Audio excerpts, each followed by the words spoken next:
আমাদের প্রতিনিধি পীযূষ কান্তি নাগ। পীযূষ, তুমি যে কথা জানাচ্ছিলে যে এক্ষেত্রে এই যে ভারতীয় ন্যায় সংহিতার সেক্ষেত্রে সর্বোচ্চ শাস্তি মৃত্যুদণ্ড, তার বদলে আমৃত্যু কারাবাস, এই বিষয়টি তোমার কাছে আবার ফিরে আসবো তোমার কাছে। দেখো, যে আমৃত্যু কারাবাস শুধুমাত্র 66 অর্থাৎ ধর্ষণ করে খুনের ক্ষেত্রে দেওয়া হয়েছে।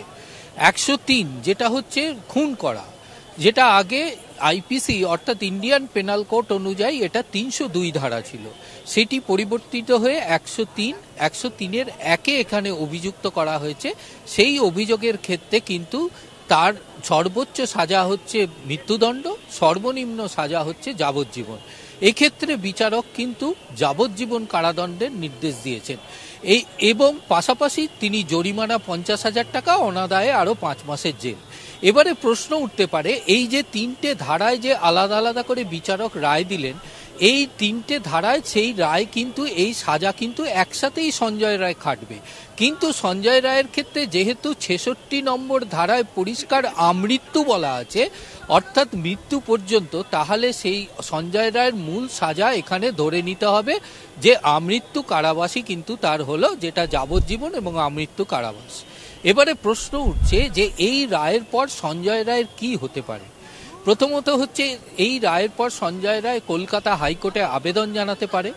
কিন্তু তার আগে যে বিষয়টি তুমি তুলে ধরলে যে কেন এই যাবজ্জীবন দেওয়া হলো, মৃত্যুদণ্ড কেন দেওয়া হলো না, এক্ষেত্রে পরিষ্কারভাবে বিচারক তার পর্যবেক্ষণে বলেছেন যে রেয়ারেস্ট অফ রেয়ারেস্ট কেস হতে গেলে যে যে নথি এবং তথ্য প্রমাণ আদালতের কাছে হাজির হতে হয়, সেই নির্দিষ্ট তথ্য প্রমাণ সেই রেয়ারেস্ট এবং রেয়ারেস্ট কেসের ক্ষেত্রে সিবিআই হাজির করতে পারেনি।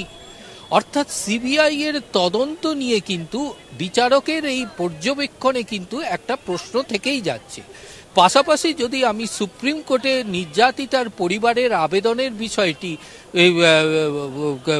বলি, সেক্ষেত্রে তারা কিন্তু 34 থেকে 35টা পয়েন্ট তুলেছেন যে সিবিআই এর তদন্তের বিভিন্ন বিষয়গুলি নিয়ে।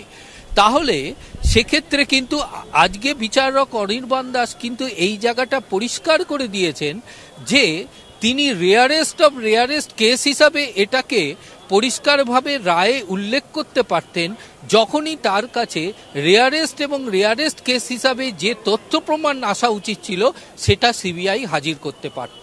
সেইটা পারেনি বলেই আজকে তিনি মৃত্যুদণ্ড থেকে বিরত থেকে যাবজ্জীবন এবং আমৃত্যু কারাবাসের নির্দেশ জারি করেছে। দ্বিতীয়ত হচ্ছে যে এখন এই কেসের সঙ্গে আরও 2জন অভিযুক্ত ছিল। এক ছিল সন্দীপ রায় ঘোষ এবং টালা থানার ওসি। এখন প্রশ্ন হচ্ছে, তাদের তো বিচার হয়নি, তারা কি করবে? যেহেতু এখনো পর্যন্ত তাদের বিরুদ্ধে কোনো চার্জশিট পেশ হয়নি এবং সঞ্জয় রায়কে মূল অভিযুক্ত হিসাবে অলরেডি শাস্তি প্রয়োগ করে দিলেন বিচারক, সেক্ষেত্রে কিন্তু কিছুদিনের মধ্যে যদি সন্দীপ এবং টালা থানার ওসির বিরুদ্ধে কোনো চার্জশিট পেশ না হয়, তাহলে তারা আদালতে ডিসচার্জ পিটিশন করতে পারে, অর্থাৎ তারা এই মামলা থেকে তারা অব্যাহতি চেয়ে আবেদন জানাতে পারেন। এবং তখনও পর্যন্ত যদি সিবিআই চার্জশিট পেশ না করে, তাহলে সেক্ষেত্রে কিন্তু তাদের এই কেস থেকে অব্যাহতি দিতে বিচারক কি করবেন সেটা কিন্তু আইনজ্ঞ মহলে প্রশ্ন উঠছে। কিন্তু এক্ষেত্রে আরও একটা প্রশ্ন উঠছে যে এই যে সন্দীপ রায় এবং টালা থানার ওসির বিরুদ্ধে এই মামলায় যে অভিযোগ দায়ের হয়েছে, সেক্ষেত্রে তাদের তো ট্রায়াল এখনো শুরু হয়নি। মূল অভিযুক্ত দোষী সাব্যস্ত হয়ে গেলেন, তার সাজা হয়ে গেল, তাহলে কি তাদের ক্ষেত্রে আবার বিচার প্রক্রিয়া হবে? আইনজ্ঞ মহল যেটা বলছে যে এক্ষেত্রে আর তাদের ক্ষেত্রে চার্জশিট পেশ করে বিচার প্রক্রিয়া শুরু করার কোনো প্রভিশন নেই। তার কারণ আইনে বলা আছে, যদি এই কোনো মামলায় মূল আসামির সাজাপ্রাপ্ত হয়ে যাবার পর সেই মামলায় যদি অন্য কেউ অভিযুক্ত থাকে, তারা যদি ফেরার থাকে অর্থাৎ অ্যাবসকন্ডেন্ট থাকে, তখনই কিন্তু তাদের বিরুদ্ধে ফের বিচার প্রক্রিয়া শুরু করা সম্ভব। কিন্তু এক্ষেত্রে তাহলে কি হতে পারে, আইনজ্ঞ মহল যেটা বলছে, এক্ষেত্রে সিবিআইকে কনস্টিটিউশনাল কোর্ট অর্থাৎ সুপ্রিম কোর্ট বা হাইকোর্টের কনস্টিটিউশনাল কোর্ট থেকে তাদের অ্যাপ্লিকেশন করে নিয়ে আসতে হবে যে তাদের বিরুদ্ধে তারা চার্জশিট পেশ করে বিচার প্রক্রিয়া শুরু করতে চায়। নতুবা আমরা জানি আমাদের রাজ্যে এর আগে কলকাতা হাইকোর্টে এরকম ধরনের একটি ঘটনা ঘটেছে।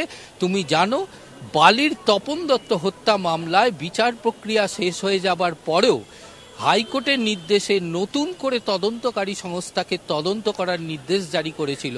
অর্থাৎ আমাদের আইনে সেই প্রভিশনটাই রয়েছে, রিট্রায়াল তখনই সম্ভব যখন তদন্ত আবার গোড়া থেকে অর্থাৎ পুনরায় তদন্ত শুরু হবে।